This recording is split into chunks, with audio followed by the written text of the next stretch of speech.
阿童係邊個？大家可能都感覺好陌生，但佢嘅貴客一到，大家都唔太陌生啦。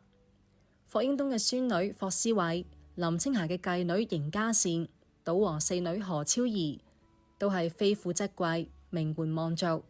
而當中最吸引人眼球嘅，無疑係賭王最寵愛嘅千金60歲嘅何超瓊，同佢同姓密友68歲嘅余珍，一名身為女性但言行打扮卻完全係中性風格嘅女士。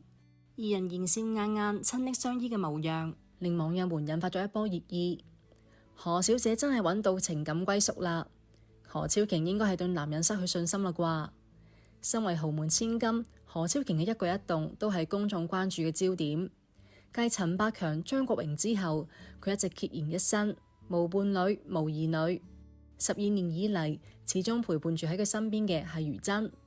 而此人曾經放言自白，自己係女兒身，男兒心。呢個令好多人對何余二人不禁浮想聯翩，猜測多多。而一向獨視嘅港媒早就直接將兩人關係定性為情侶，戲稱係鯨魚戀。呢位余珍女士何許人也？咩來頭呢？如何能夠成為女王嘅知心人？如果你第一眼見到余珍嘅相，心中難免會諗咩話？呢一位先生竟然係一位女士？清爽嘅板寸、溫文嘅面容、幹練嘅身影，一副黑框眼鏡，一件深色西裝，瀟灑而行，淡然而笑，眼眸裏帶住清冽嘅型格，自有一番名流嘅派頭。呢個就係余珍，幾十年如一嘅中性打扮，性情特立獨行。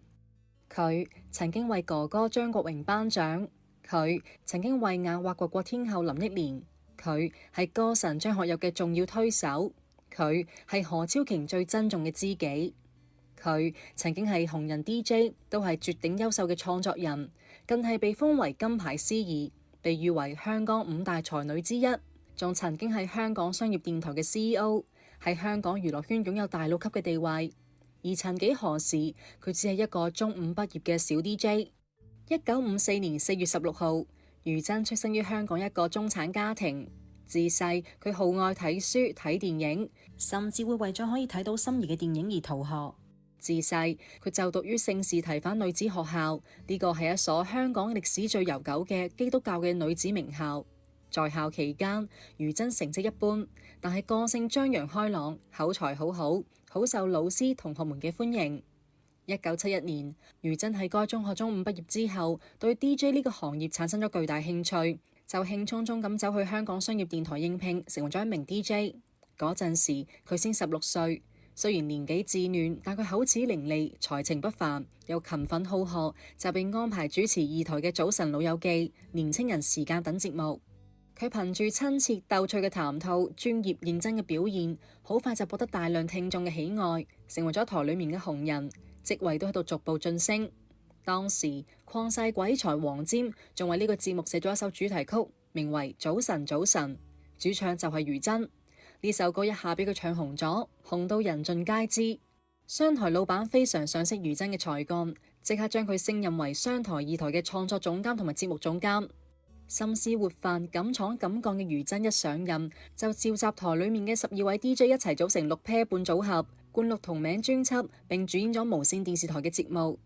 嗰陣時嘅香港演藝圈 DJ 係 DJ， 歌手係歌手，從未出現過如此獨特嘅跨界搭配，對觀眾嚟講充滿咗一種別致嘅新鮮感，可謂係開創咗 DJ 出唱片嘅先河。所以呢個組合一上線就大受歡迎，熱度暴漲。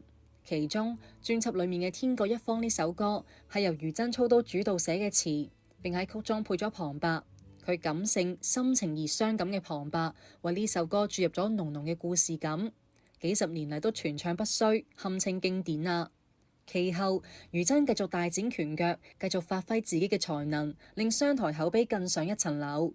佢仲竭盡心力挑選、栽培咗一批優秀 DJ 歌手，盡可能咁挖掘佢哋嘅潛力，促使佢哋有更好嘅發展，譬如情歌天后林憶蓮、玉女掌門人周慧敏、軟硬天師林海峰。其中林憶蓮加入商台嘅時候先15、16歲，清潔無比。余珍就覺得林妹妹大有可為，仲同佢取名為611，3個數字加埋就係8，令佢嘅主持風格傾向帶點八卦味道。此後又到林憶蓮多加提攜，不知不覺余真已經喺電台圈打拼多年，成為咗港島聲名鵲起嘅資深電台人、女強人。但佢逐漸意識到自己對影視領域已經有咗無比強烈嘅嚮往之心。1982年，28歲嘅佢決定聽從心中嘅聲音，決然咁放棄咗商台要職，離開老東家，投奔影視世界。才華出眾、心性颯爽嘅佢，想同自己換一個新嘅賽道。嗰陣時，余真仲加入咗 TVB 無線電視台，開始兼任主持工作，主持10大勁歌金曲